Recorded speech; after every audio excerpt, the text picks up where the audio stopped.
काकी साहब, बंटवारा कोई हल नहीं है। हमारे पुरखे, हमारी मिट्टी सब इस घर से जुड़े हुए हैं। काकू साहब, आप इस घर के बड़े हैं, आप समझाइए ना काकी साहब को। अरे कौन से पुरखे, वो जो दुनिया छोड़ के जा चुके हैं। लेकिन हमारा पोता तो अभी इस दुनिया में आया भी ना है। उसके लिए बंटवारा करना जरूरी है, बस। ये सब क्या हो रहा है घेवर?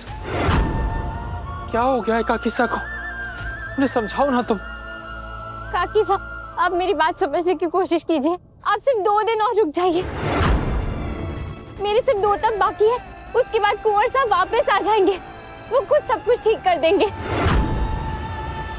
ताकि तब तक तुम्हारे परिवार की बलि चढ़ा दे। इतना समय ना है जीजा सा। बताइए, आपको बंटवारा मंजूर है या नहीं?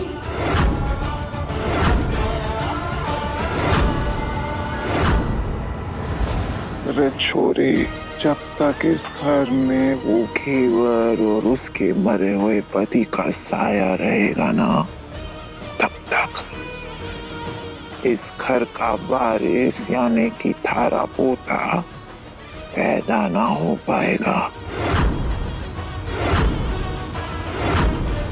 तुम्हारे को तो बस अब एक ही रास्ता सूझे है। कौन सा रास्ता अम्मा? अलग हो जा।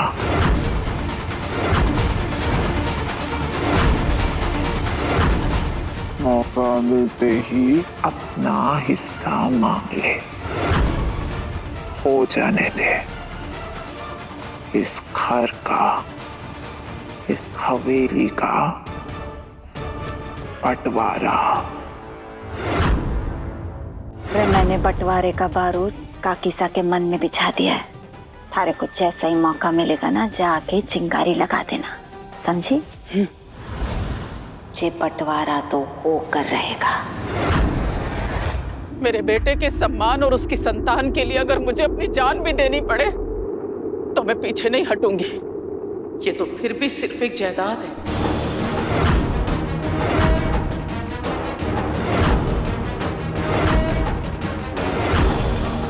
अगर इस घर में मेरे बहू और पोते के रहने की कीमत बंटवारा है तो बंटवारा ही सही, बंटवारा ही सही, बंटवारा ही सही। मुझे ये बंटवारा मंजूर है, मंजूर है, मंजूर है, मंजूर है।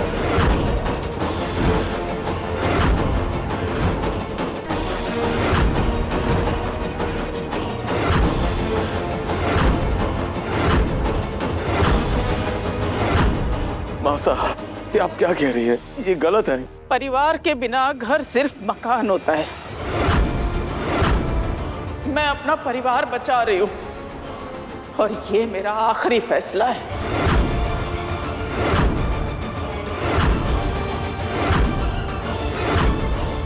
क्या कह रहे हैं आप? ये क्या किया आपने माजा?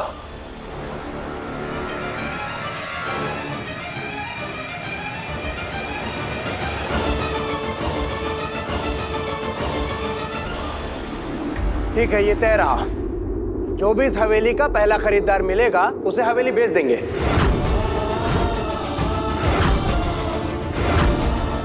उससे जो भी पैसा आएगा आधा आधा बांट लेंगे।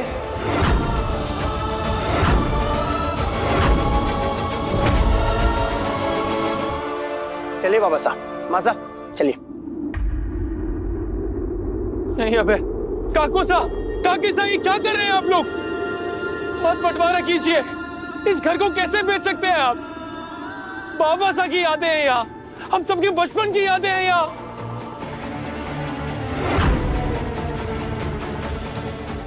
भाई साहब, आप ही कुछ कर सकते हैं। रोक लीजिए इस बंटवारे को प्लीज। मेरे बिना खुद को बहुत कमजोर महसूस कर रहा हूँ कुंदर।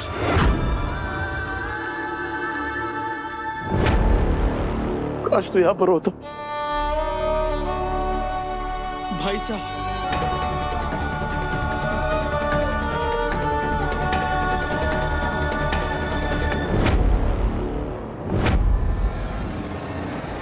ये सब क्या हो रहा है हमारे परिवार में?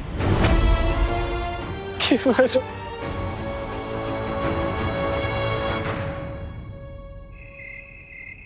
हमने कभी सपने में भी नहीं सोचा था कि हमारा अपना परिवार तुम्हारा इतना तिरस्कार करेगा।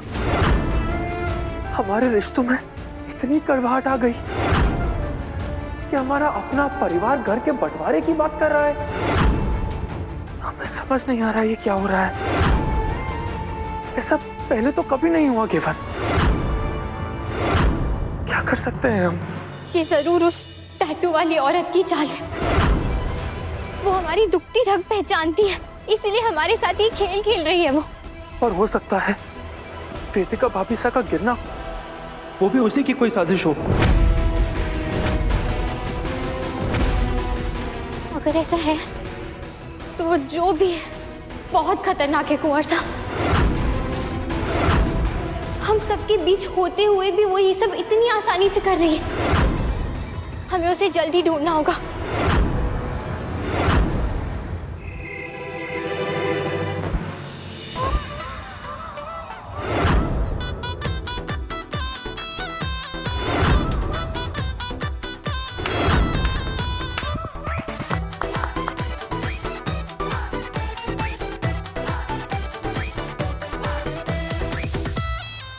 तो कटीली नचनिया, बहुत बढ़िया। हाँ? बढ़िया था ना? हाँ। हम सबकी मेहनत रंग ला रही है। हाँ। तीर एकदम निशाने पे लगा है। बाप रे बाप, कहाँ दाव खेली हो तुम? अरे वो क्या कहते हैं? हाँ, खिलाड़ी नंबर 1। रे बस बस बस, मारी तारीफ करती रहेगी क्या? रे तुम दोनों भी किसी से कम ना हो। क्या धुरंधर एक्टिंग की है, वाह। इतना अच्छा मौका है तो लड्डू खाना तो बनता ही है ना।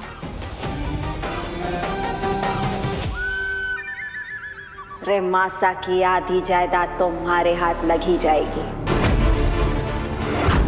और बची कुची आधी वो तो बिंदिया काकीसा से हड़पना हमारे लिए कोई बड़ी बात ना है। क्या है ना, हमारा बरसों पुराना जो सपना है वो अब पूरा होने जा रहा है।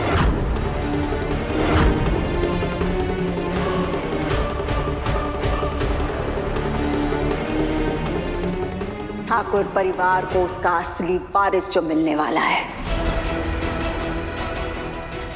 रामकुड़ी, शैतान की फुलझड़ी।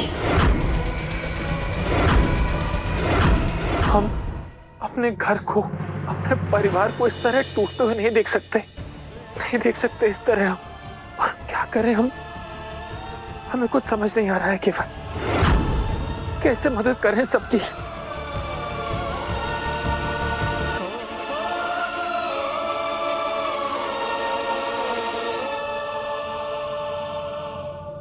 आप चिंता मत कीजिए कुंवर साहब, इतनी कमजोर नहीं है हमारे घर की नींव कि कोई भी आकर उसे हिला जाए। और वो औरत वो जहां कहीं भी छुपी हो, मैं उसे ढूंढकर बेनकाब करके ही रहूंगी। मेरे जीते जी इस घर का बंटवारा नहीं होगा, और ये मेरा वादा है आपसे।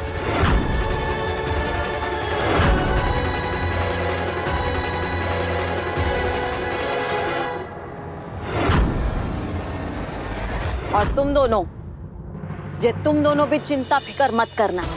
एक बार ये जायदाद हमारे हाथ लग गई ना, तुम दोनों की भी ऐस है, ऐस। पर जीजी, मारे को ना ये घेवर की लंबी नाक से बड़ा डर लगे। बनता काम बिगाड़ना उसका तो पुराना शौक है। तो चिंता मत कर, घेवर की वो जो लंबी नाक है ना, उसको समय से पहले काट दूंगी। फिर राम सीता विवाह पंचमी से पहले कुंदन के शरीर को जलाकर राख कर दूंगी।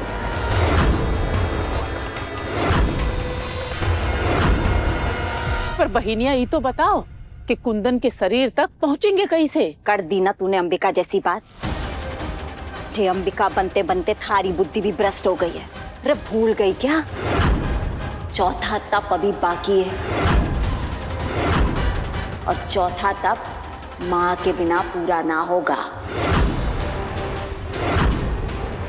जे एक बार तप पूरा हुआ तो वो घेवर हारे को कुंदन के मृत शरीर के पास जरूर लेकर जाएगी।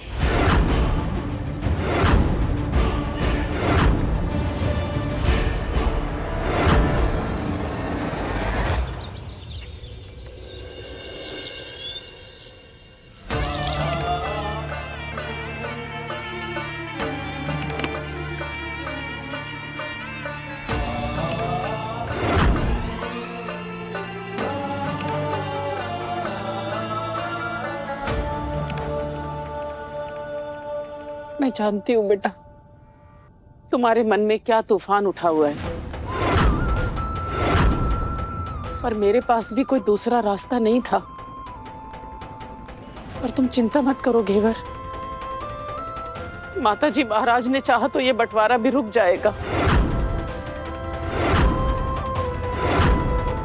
पर उसके लिए पहले तुम्हें अपना तप पूरा करना होगा।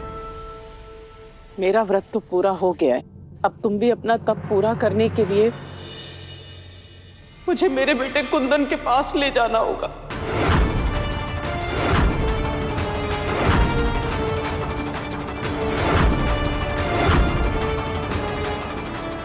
हाँ मासा, लेकिन आप मुझसे एक वादा कीजिए, कुंवर सा को देखकर आप कमजोर नहीं पड़ेंगे।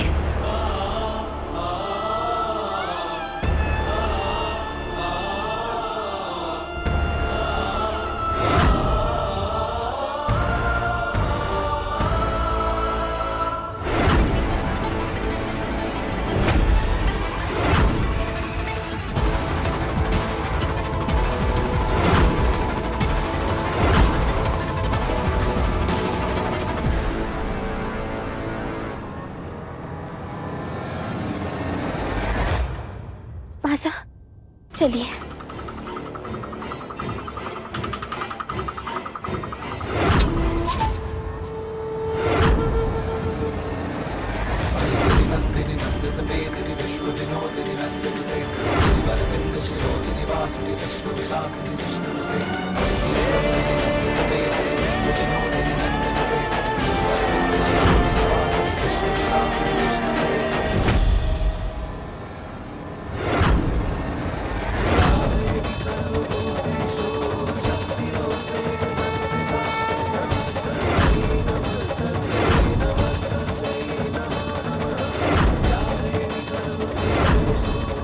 पता नहीं आज ऐसा क्यों लग रहा है, मानो ये घर तुम्हें जाने से रोक रहा है।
आज कुंदन के शरीर का पता लगते ही मैं इस घेवर के सारे अरमानों को स्वाहा करके रख दूंगी।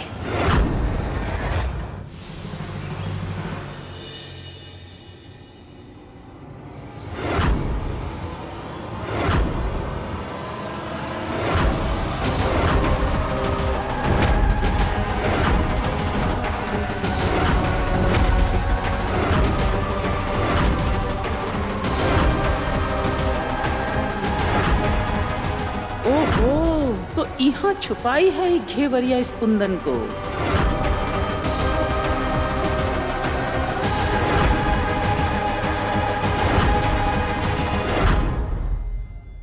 कुंदन मेरा बच्चा।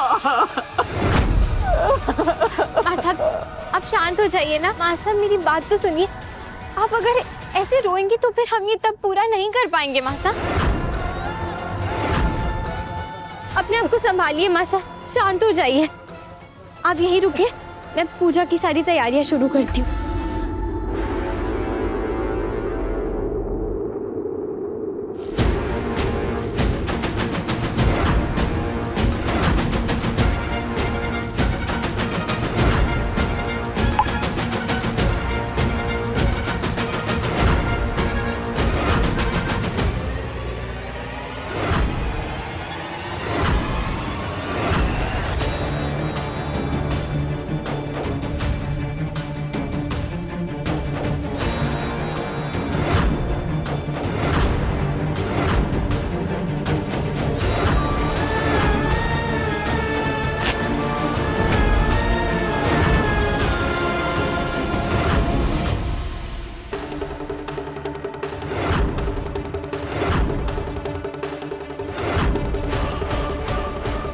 मासा, ये लीजिए, पूजा शुरू कीजिए आप।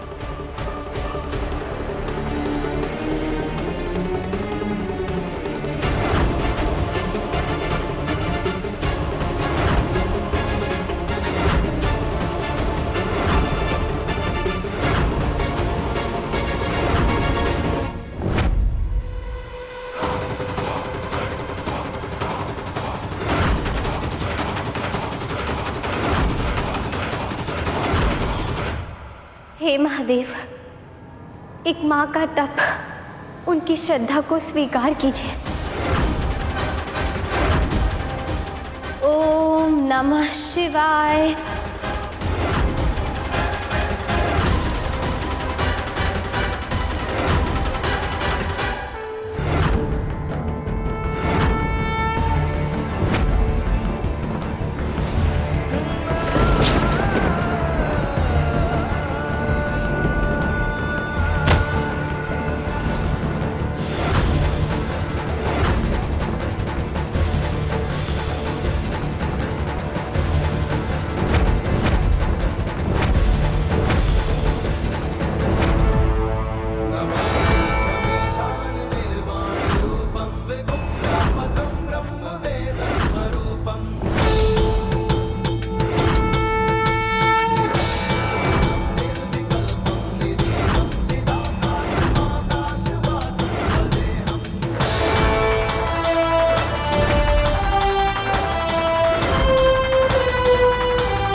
मासा,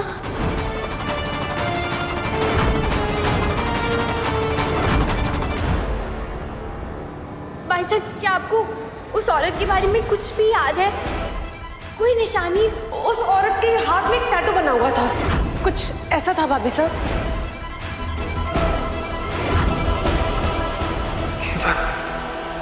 ऐसा ही टैटू उस इंसान के हाथ पे भी था जिसने हमें मारा था। और उस इंसान का चेहरा भी ढका हुआ था।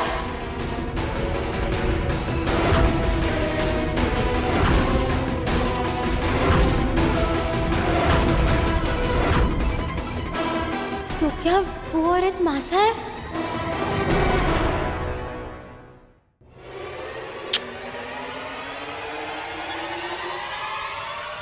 शैतान का लाख लाख शुक्र है चलो, कुंदन के शरीर का भी मारे को पता चल गया। रे मारा पंचांग, कितने दिनों के बाद आज थारे से बात करने का मौका मिला है, थारे को छूने का मौका मिला है। देखो तो सही, आज के नक्षत्र क्या बोलते हैं। वाह, आज तो सारे के सारे नक्षत्र थारे ही पाले में। आज इस हवेली में बहुत कुछ बदलने वाला है। वहां कुंदन की चिता जलते ही घेवर का तप टूटेगा और यहाँ बंटवारे की दरारों से ये घर टूटेगा और मैं बनूंगी इस घर की, इस जायदाद की, इस हवेली की ठकुराइन।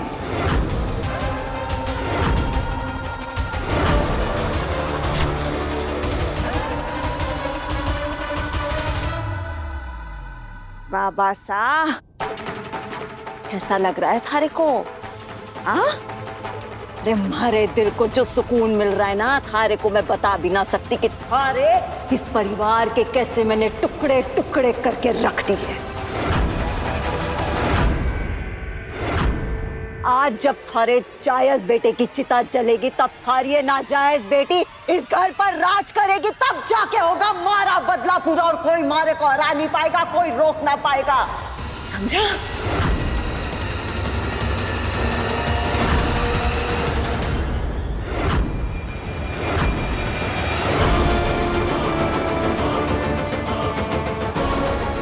पर ये दिखावा क्यों? मासा ऐसा क्यों कर रही है?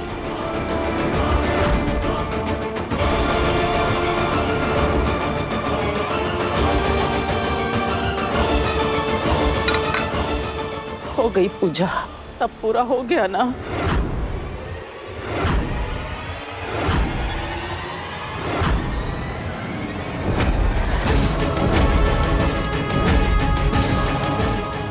चौथा दिया नहीं जला, मतलब तब अब भी अधूरा है। ये किस बात का संकेत है महादेव?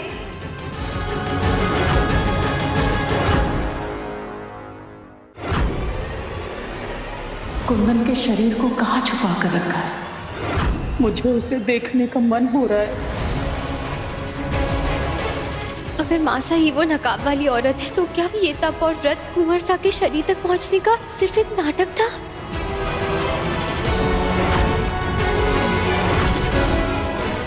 ये घेवर कुछ बोल का ही नहीं रही है, कहीं को हम पर शक तो नहीं हो गया? घेवर क्या हुआ? घेवर तुम इतनी परेशान क्यों लग रही हो? तब पूरा नहीं हुआ क्या? नहीं मासा, दिया नहीं जला, तब अब भी अधूरा है।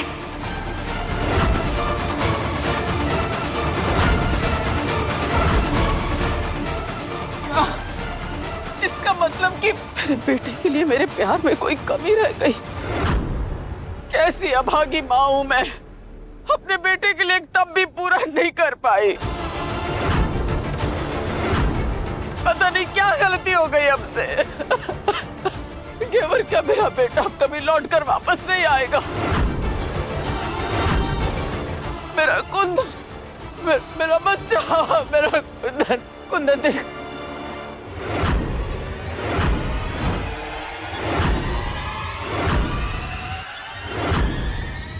ये मासा के हाथ क्यों कांप रहे हैं? कोई भी माँ अपने बच्चे के नजदीक जाने से डरती नहीं है, फिर ये क्यों इतना डर रही है? इसका मतलब ये मासा नहीं, कोई बहरूपिया है।